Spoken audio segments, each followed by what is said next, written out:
Trump মামদানির বৈঠক অতীত বিতর্ক পেছনে ফেলে সহযোগিতার আশা। ভিয়েতনামের মধ্যাঞ্চলে প্রবল বন্যায় ৫৫ জনের মৃত্যু, নিখোঁজ ১৩। পাকিস্তানের সঙ্গে উত্তেজনা, আফগানিস্তান খুঁজছে নতুন বাণিজ্য রুট।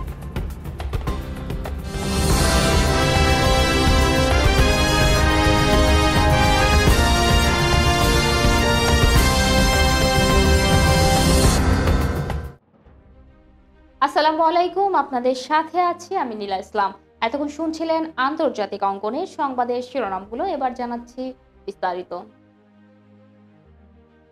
মার্কিন প্রেসিডেন্ট ডোনাল্ড ট্রাম্প ও নিউ ইয়র্ক সিটির নবনির্বাচিত মেয়র জোহরান মামদানি হোয়াইট হাউসে প্রথম বৈঠকে বসেছেন।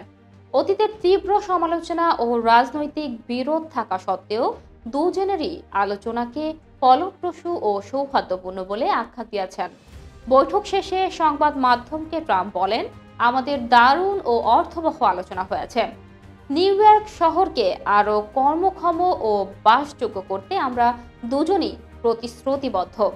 একসময় যাকে তিনি জিহাদি আখ্যা দিয়েছিলেন ও নাগরিকত্ব কেড়ে নেওয়ার হুমকি দিয়েছিলেন, সেই মামদানির সফল নির্বাচনী প্রচারণাও প্রশংসা করেন ট্রাম্প। মামদানি সাংবাদিকদের জানান, আলোচনায় তিনি ভাড়া, নিত্যপণ্যের দাম, ইউটিলিটি বিল ও জীবনযাত্রার ব্যয় সংকট সহ সাধারণ নিউ ইয়র্কবাসীর উদ্বেগ তুলে ধরেছেন। আমরা মতাদর্শে ভিন্ন হলেও নিউ ইয়র্কবাসীর জীবন মান উন্নয়নে একসঙ্গে কাজ করতে চাই। ফিলিস্তিনি অধিকার ও অভিবাসন বন্ধন অবস্থানের জন্য পরিচিত মামদানি জানান, অভিবাসন নীতি ও প্রয়োগ সহ বহু ইস্যুতে মত পার্থক্য থাকলেও ট্রাম্পের সঙ্গে সাধারণ ভিত্তি খোঁজার সুযোগ আছে। তিনি মার্কিন অবিরাম যুদ্ধ বন্ধ করা ও জীবনযাত্রার ব্যয় কমানোকেই অগ্রাধিকার বলে উল্লেখ করেন। ট্রাম্প বলেন, জীবনযাত্রার ব্যয় নিয়ে মামদানির অবস্থান তার অনেক ভোটারের সঙ্গেও মিল রয়েছে। তিনি বলেছেন, তার অনেক ভোটার আমাকেও সমর্থন করেছে, এটা আমি স্বাগত জানাই। নিউ ইয়র্ক সিটির ৮.৫ মিলিয়ন মানুষের ১/৪ দরিদ্র সীমার নিচে বসবাস করে। এ তথ্য তুলে ধরে মামদানি আশা প্রকাশ করেন, সহযোগিতা হলে পরিস্থিতি বদলানো সম্ভব। অন্যদিকে ভিয়েতনামের মধ্যাঞ্চলে চলতি সপ্তাহে প্রবল বন্যায় কমপক্ষে ৫৫ জন মারা গেছে, সেই সঙ্গে অন্তত ১৩ জন নিখোঁজ রয়েছে। শনিবার দেশটির দুর্যোগ ব্যবস্থাপনা বিভাগ এ তথ্য জানিয়েছে।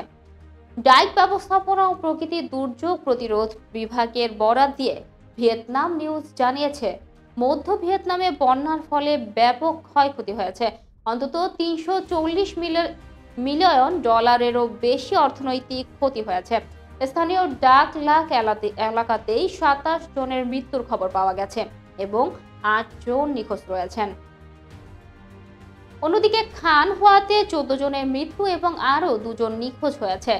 গিয়ালাই এবং লামডং এ ৫ জনের মৃত্যুর খবর পাওয়া গেছে। থুয়া থিয়েনে হু এবং দা নাং এ ২ জনের মৃত্যু হয়েছে।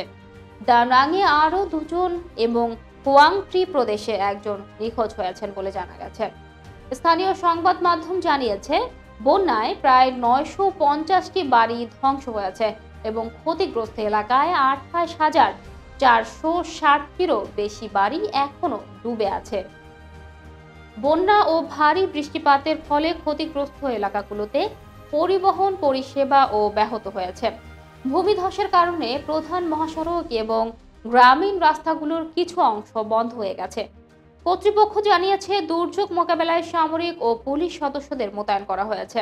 ৩২.৪ মিলিয়ন গবাদি পশু এবং হাঁস মুরগি মারা গেছে অথবা ভেসে গেছে। এদিকে পাকিস্তানের সঙ্গে প্রাণঘাতী সীমান্ত সংঘর্ষের পর দুই দেশের সম্পর্ক কয়েক বছরের মধ্যে সবচেয়ে নিম্ন পর্যায়ে নেমে এসেছে। এর প্রভাবে সীমান্তের দুই পাশের মানুষ উপড়েই পড়ছে। এমন পরিস্থিতিতে আফগানিস্তান বাণিজ্যকে বৈচিত্র্যময় করার চেষ্টা শুরু করেছে। ২০২১ সালে তালেবান ক্ষমতা নেওয়ার পর থেকেই দুই দেশের সম্পর্ক ক্রমেই তিক্ত হয়ে উঠেছে। ইসলামাবাদ অভিযোগ করে আসছে যে আফগানিস্তান সীমান্ত পেরিয়ে পাকিস্তানে হামলা চালানো জঙ্গিদের আশ্রয় দিচ্ছে, যা তালেবান সরকার অস্বীকার করে। গত সপ্তাহে আফগানিস্তানের উপদেষ্টা মন্ত্রী অর্থনৈতিক বিষয়ক আব্দুল গনি বারাদর ব্যবসায়ীদের প্রতি আহ্বান জানিয়ে বলেন, পাকিস্তানের বদলে বিকল্প রুটে বাণিজ্য পরিচালনা করুন। পাকিস্তান আফগানিস্তানের সবচেয়ে বড় বাণিজ্যের অংশীদার। দেশটি আফগানিস্তানে চাল, ঔষধ, বিভিন্ন কাঁচামাল সরবরাহ করে। একই সঙ্গে পাকিস্তান 2024 সালে আফগানিস্তানের মোট রপ্তানির 45% গ্রহণ করেছে। অক্টোবরের 12 তারিখে গোলাগুলির ঘটনায় মৃত্যুর পর সীমান্ত বন্ধ হয়ে গেলে ডজন খানেক আফগান ট্রাক বন্ধ নিয়ে সীমান্তে আটকে পড়ে। পরে এটি নাজুক যুদ্ধবিরতি হলেও ক্ষতি আর পুষিয়ে ওঠেনি। Pakistan Afghanistan joint chamber of commerce and industry জানায়, দুই দেশের ক্ষয়ক্ষতির পরিমাণ $10 কোটি বেশি এবং প্রায় 25,000 সীমান্ত কর্মী প্রভাবিত হয়েছেন। বারাদর সতর্ক করে বলেন, ব্যবসায়ীরা পাকিস্তানের উপর নির্ভরশীলতা না কমালে কাবুল সরকার কোনো সহায়তা করবে না। নতুন কোনো বিঘ্ন ঘটার আশঙ্কায় তালেবান সরকার এখনো বাণিজ্য রুটের বিকল্প হিসাবে ইরান, মধ্য এশিয়া, এমনকি আরও দূরবর্তী অঞ্চলের দিকেও নজর দিচ্ছে। দর্শক, এই ছিল এখনকার মতো। পরবর্তী সংবাদ দেখার আহ্বান জানিয়ে এখানেই শেষ করছি। ধন্যবাদ সবাইকে এতক্ষণ সাথে থাকার জন্য।